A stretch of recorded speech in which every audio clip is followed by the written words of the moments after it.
Hello students, hope you all are doing good. Myself Dr. Sukriti Mahajan, MDS in Oral Medicine and Radiology. Before starting my today's video, I just want to request you all to subscribe to my YouTube channel Dental Solutions for the growth of the channel and for the speedy inlet of videos and notes. Moreover, I also want you people to share my teledentistry practice with your near and dear ones. जो भी आपके आसपास में रहने वाले आपके रिश्तेदार या जानने वाले हैं जो कभी भी किसी डेंटल प्रॉब्लम के लिए बाहर जाके ट्रीटमेंट नहीं ले सकते हैं किसी ऑफलाइन डेंटिस्ट के पास, तो वो कभी भी अपनी प्रॉब्लम्स को लेकर मुझे ऑनलाइन कंसल्ट कर सकते हैं मेरी ऑनलाइन डेंटल कंसल्टेशन सर्विस पर।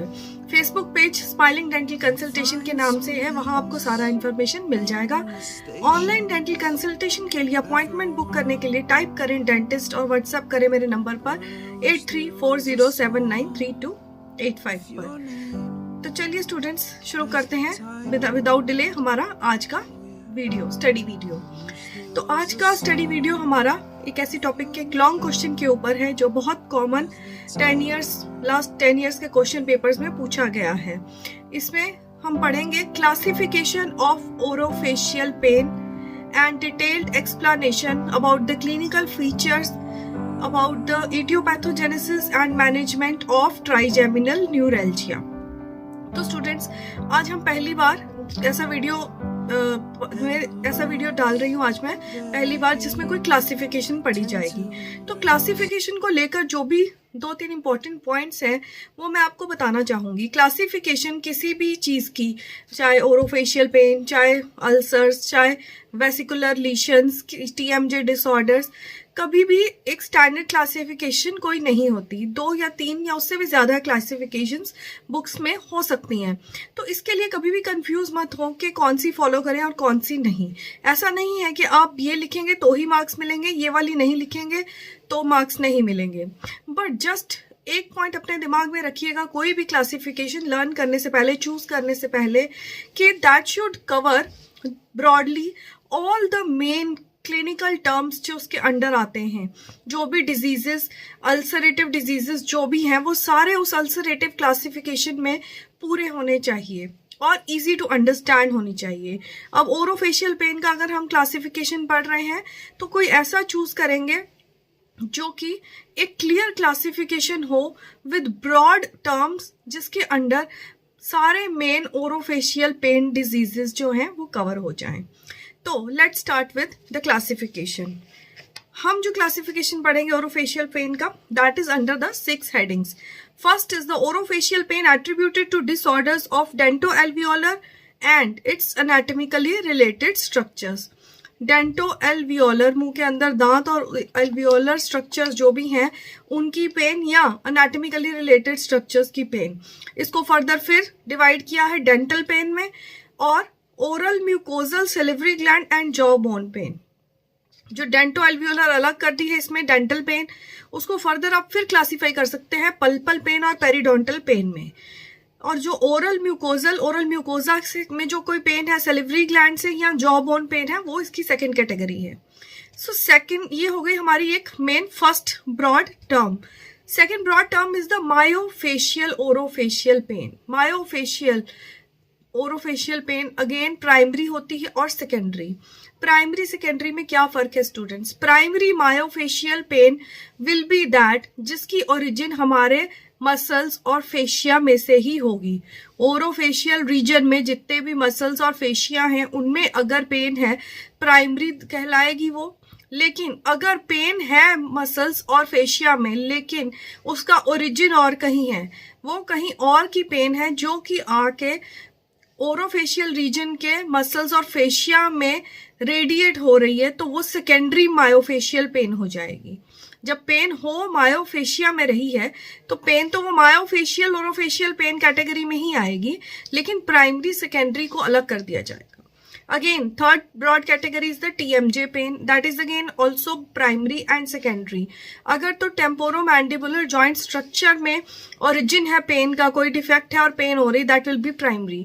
और अगर पेन और किसी रीजन में उठ रही है और TMJ में जाके रेडिएट हो रही है, वो पेन TMJ तक पहुंच जा रही है जबकि वो है TMJ में नहीं, तो वो सेकेंडरी TMJ पेन होगा। Next, fourth is orofacial pain attributed to the lesion or diseases of the cranial nerves. अब जो cranial nerves orofacial region को सप्लाई करती हैं, अगर उनमें कोई डिजीज या कोई लीशन आ गया है तो उस वजह से जो ओरोफेशियल पेन है वो इस कैटेगरी में आएंगी. तो इस कैटेगरी को आगे फिर दो में पढ़ेंगे, जो ग्लोसोफेरेंजियल नर्व है और ट्राइजेमिनल नर्व. दो ही नर्व्स हैं जो ओरोफेशियल रीजन को सप्लाई करती हैं, तो इनके लीशंस को अलग अलग कैटेगरी में डालेंगे. Next is fifth, orofacial pain resembling the presentations of primary headache.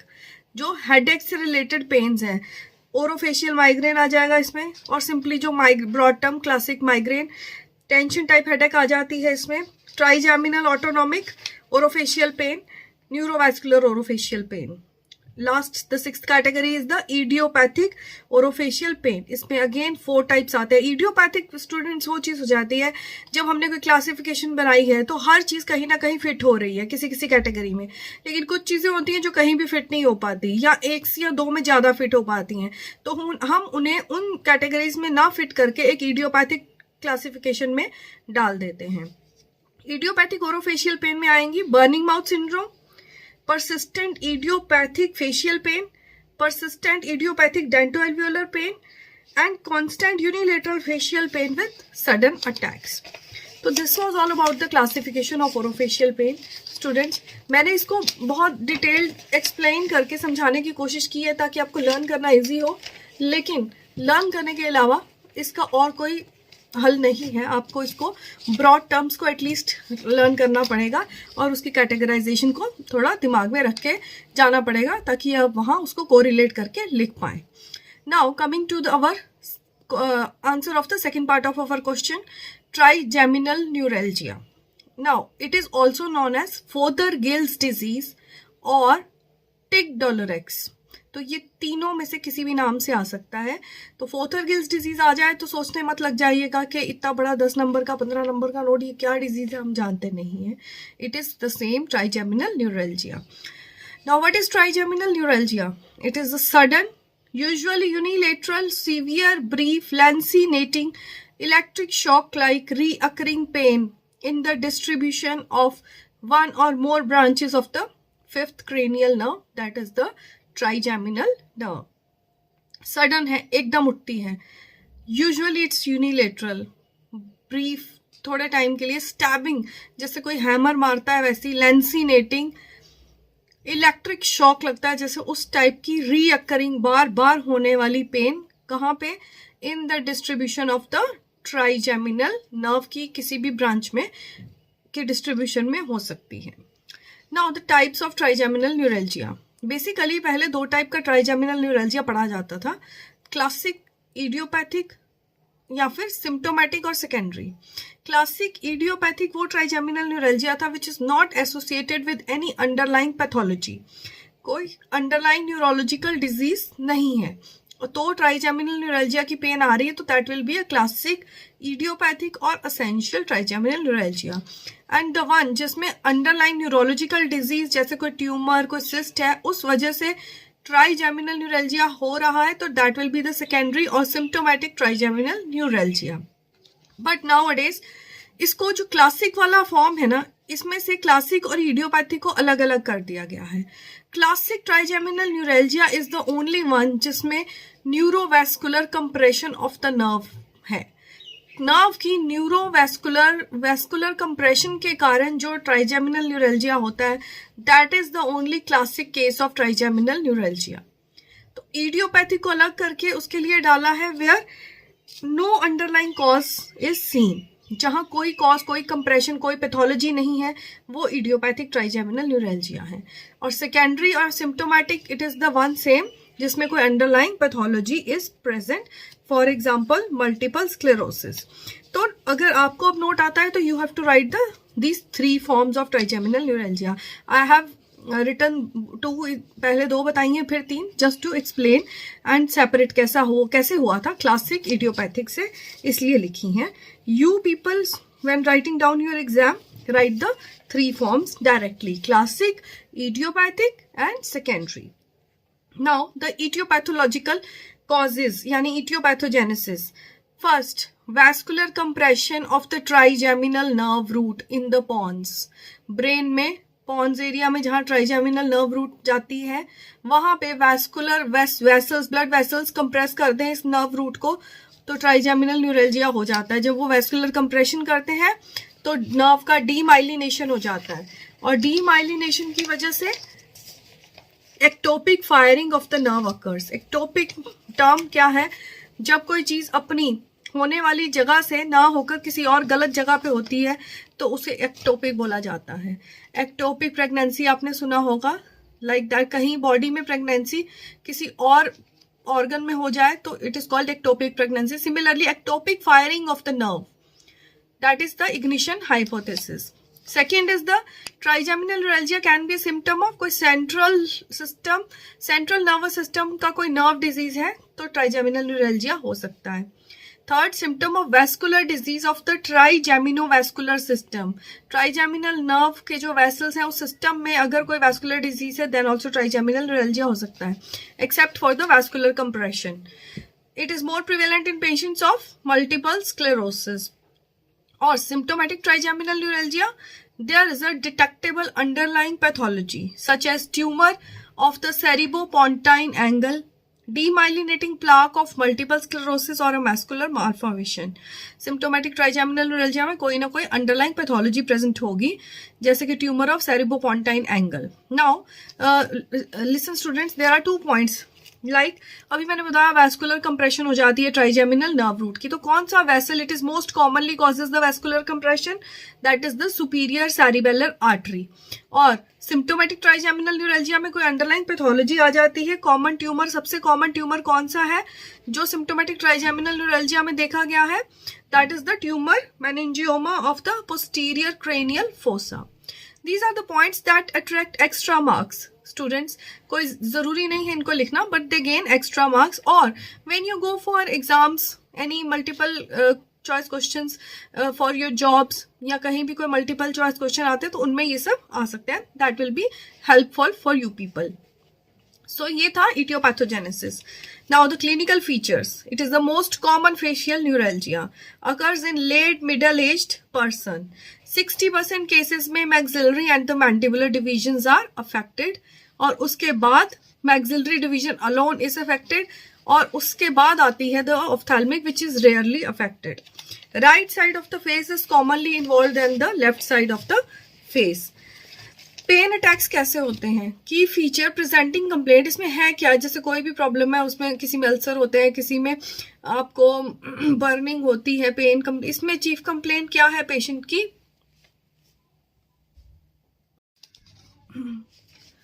तो की फीचर और प्रेजेंटिंग कंप्लेंट इसमें ट्राइजेमिनल न्यूरल्जिया के पेशेंट आपके पास क्या लेकर आते हैं? पेन का, कि बहुत ज्यादा एकदम ऐसा पेन है कि डेली एक्टिविटीज हैम्पर हो रही हैं और एकदम थोड़ी देर के लिए होता है फिर बंद हो जाता है।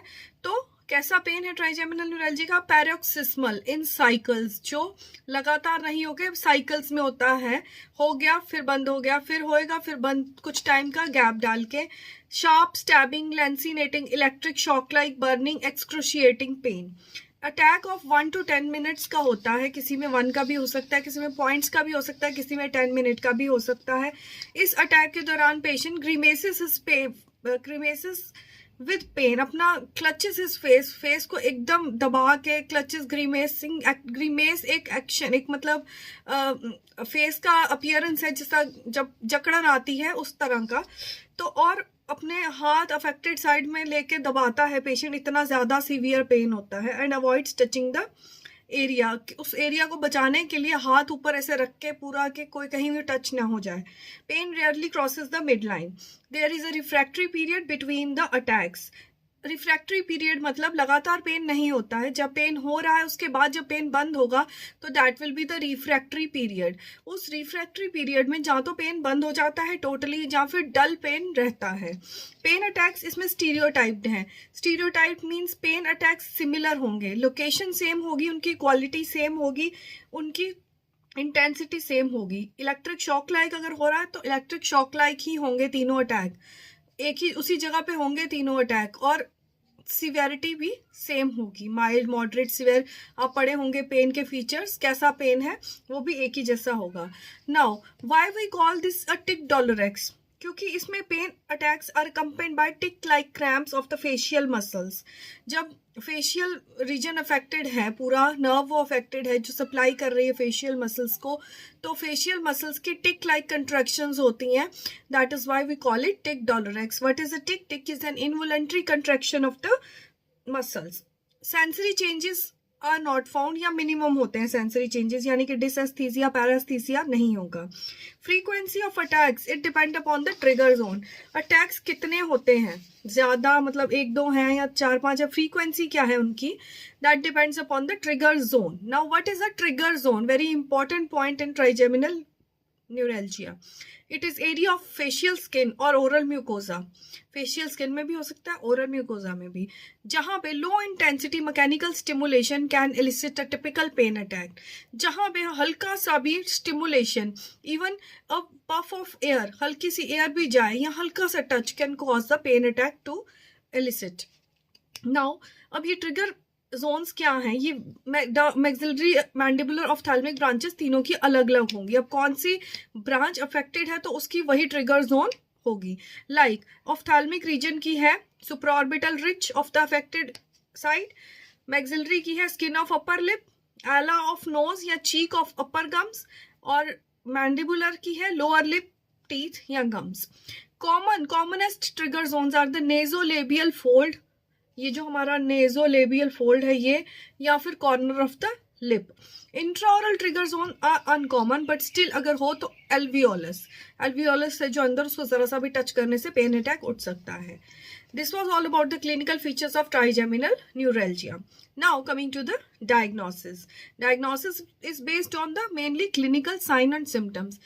Trigeminal neuralgia है या नहीं पेशेंट को, ये तो हमें क्लिनिकल साइन एंड सिम्टम से पता चल जाता है, but just to diagnose, differentiate between the classic form और द सेकेंडरी फॉर्म, हमें एडवांस डायग्नोस्टिक इमेजिंग करनी पड़ती है। फिर भी साइंटिस्ट स्वीट और वाइट ने एक क्राइटेरिया दिया था, sweets diagnostic criteria for trigeminal neuralgia.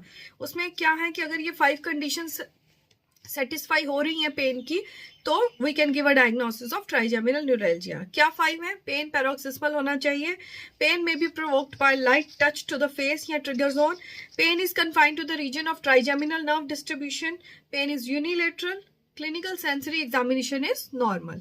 और दोनों फॉर्म्स को डिफ्रेंशिएट करने के लिए हम सीटी और एमआरआई करते हैं। अगर कोई ट्यूमर का, हमें सीटी स्कैन से हमें पता चलेगा कि कोई सीपीए ट्यूमर, सेरिब्रोपोंटाइन एंगल कोई ट्यूमर तो नहीं है, और एमआरआई से हमें पता चलेगा कोई मल्टीपल स्क्लेरोसिस के बारे में। नाउ द डिफरेंशियल डायग्नोसिस, तो as I told you, first of all we have to दोनों फॉर्म्स में डिफरेंशिएट करना है। देन ग्लॉसोफेरेंजियल न्यूरैल्जिया, इसकी डिफरेंशियल डायग्नोसिस में आएगा, वो इसी को मिमिक करता है। Post herpetic neuralgia, trigeminal neuralgia का pain, atypical facial pain, pain associated with TMJ disorders, jabs jolts syndrome, या फिर idiopathic stabbing headache, SUNCT, full form short lasting unilateral न्यूरल्जी form, pain with conjunctival infection and tearing, and last odontogenic pain, teeth का pain भी इसके differential diagnosis में आएगा। Now coming to the management treatment of trigeminal neuralgia. Trigeminal neuralgia का treatment जहाँ तो medicinal होता है, जहाँ सर्जिकल, और जहाँ फिर combined. Now first of all the medical treatment, जो एक ओरल मेडिसिन स्पेशलिस्ट के लिए बहुत इंपॉर्टेंट है। क्लिनिकल पॉइंट ऑफ व्यू से भी आपके पास बहुत कॉमनली ये पेशेंट्स आएंगे, and these patients are easy to diagnose, और अगर आप ये ट्रीटमेंट जानते हैं तो you can easily manage the patients of trigeminal neuralgia. First line therapy में कार्बामाज़ेपिन और ऑक्स कार्बामाज़ेपिन का हम यूज करते हैं, दोनों में से एक ड्रग देंगे। Dosage 200 mg twice daily up to a max of 1200 mg, और ऑक्स कार्बामाज़ेपिन का 300 mg ट्वाइस डेली और मैक्स ऑफ 1800 mg। ये ड्रग्स देने स्टूडेंट्स इतने आसान नहीं है कि आज शुरू किए, आज की आज आराम हो गया, 3 दिन में दवाई खाई बंद कर दिए, नो। इनका टेपरिंग और टाइट्रेशन बहुत इंपॉर्टेंट है। Titration is the slow increase of the dose, tapering is the slow decrease of the dose. तो सबसे पहले जब हम शुरू करते हैं तो हमें नहीं पता कि पेशेंट को किस डोज पे आराम होगा, इसीलिए उसका मैक्स डोज बताया गया है। So we will start with the slow dose, like 200 mg twice daily शुरू की है हमने। हम पेशेंट को 7 डेज के लिए एटलीस्ट 200 mg देंगे। अगर पेशेंट को उसी 200 mg में रिलीफ आ रहा है तो we will wait for 6 to 8 weeks. 6 to 8 weeks हम यही दवाई चलने देंगे इसी डोज में। और अगर पेशेंट को रिलैप्स नहीं होता है then we will slowly taper the dose.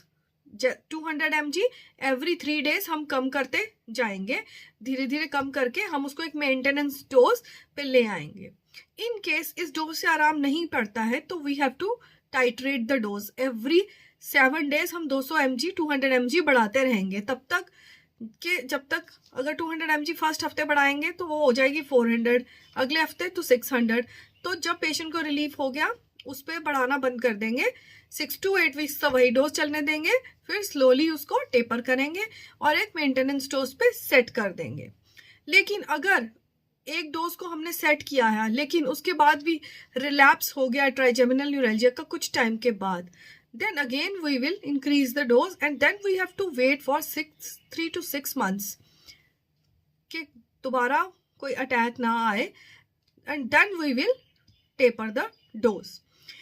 दोनों कार्बामेज़ापिन और ऑक्सकार्ब के लिए यही रूल है।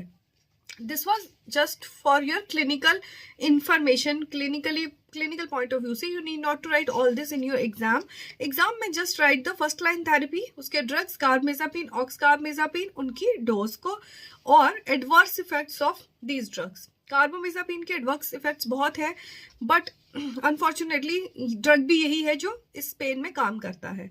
Drowsiness, dizziness, confusion, vertigo, nausea, vomiting. Hepatotoxic haematological side effects हैं, जीआई साइड इफेक्ट्स हैं, स्किन मैनिफेस्टेशंस हैं, ब्लड विजन हो जाती है, अबनॉर्मल एलएफटी हो जाता है, aggravation of hypertension, hyponatremia. Similarly oxcarbazepine के भी साइड इफेक्ट्स हैं लेकिन वो कम हैं but it is not as relief giver as carbamazepine in this pain, इसलिए हम प्रेफर करते हैं कार्बामेज़ापिन को ही देना। But in elderly patients we prefer to give oxcarbazepine over carbamazepine. Regular monitoring इसमें renal function test, liver function test और calcium levels का रेगुलर मॉनिटरिंग करना पड़ता है। कॉन्ट्राइंडिकेशंस हैं इसमें कार्डियक कंडक्शन प्रॉब्लम्स और एलर्जीज। सेकेंड लाइन थेरेपी में मतलब अगर पेन दोनों ड्रग से कंट्रोल नहीं हो रहा है then we will combine carbamazepine with baclofen. Dosage 15 mg thrice daily up to a max of 90 mg daily. अगर उससे भी आराम नहीं हो रहा है then we will combine carbamazepine with phenytoin और we can combine carbamazepine with phenytoin and baclofen both. तो ये एक सेकेंड लाइन थेरेपी अप्रोच है हमारी। इसमें लैमोट्रिगिन को भी यूज करते हैं हम ड्रग को। और अगर इन ड्रग से भी आराम नहीं हो रहा तो थर्ड लाइन अप्रोच में आते हैं gabapentin, pregabalin, clonazepam and valproic acid. Students मैंने इनके साथ साथ इनकी डोसेज लिखी है, you have to remember that dosage. Now the acute treatment for severe exacerbation. कभी कभी इतना सीवियर अटैक एकदम एक्यूट एक्सैजर्बेशन हो जाती है जब न्यूरल्जिक पेन की, तो इतनी ज़्यादा कि पेशेंट खा पी भी नहीं पाता है, तो it requires hospital admission for proper rehydration, nutrition maintenance and transient relief और शॉर्ट टर्म पेन मैनेजमेंट के लिए। अब इसमें हम क्या करते हैं, लिडोकेन देते हैं। 3 फॉर्म्स में हम लिडोकेन दे सकते हैं। इसमें नेजल स्प्रे देते हैं, इसमें 10 mg का नेजल स्प्रे, 2 स्प्रे एक नॉस्ट्रिल में अफेक्टेड साइड की, या इंट्राऑरल भी हम अगर ट्रिगर जोन है तो वहां स्प्रे कर सकते हैं but that has to be spit out after 1 minute. 5% ointment trigger area पे लगा सकते हैं लिडोकेन का, या फिर 2% 1:80,000 adrenaline local infill nerve block देते हैं ट्रिगर एरिया में। ये एक्यूट केसेस के लिए है। Other drugs sumatriptan is used, botulinum toxin type A injection या आईवी इंफ्यूजन्स देते हैं लिडोकेन का, phenytoin, fosphenytoin. This all is given only in a hospital, proper hospital setting. Now the surgical treatment of trigeminal neuralgia. The patients with debilitating refractory pain जो pharmacological treatment को respond नहीं करते हैं तो we shift them for surgical treatment.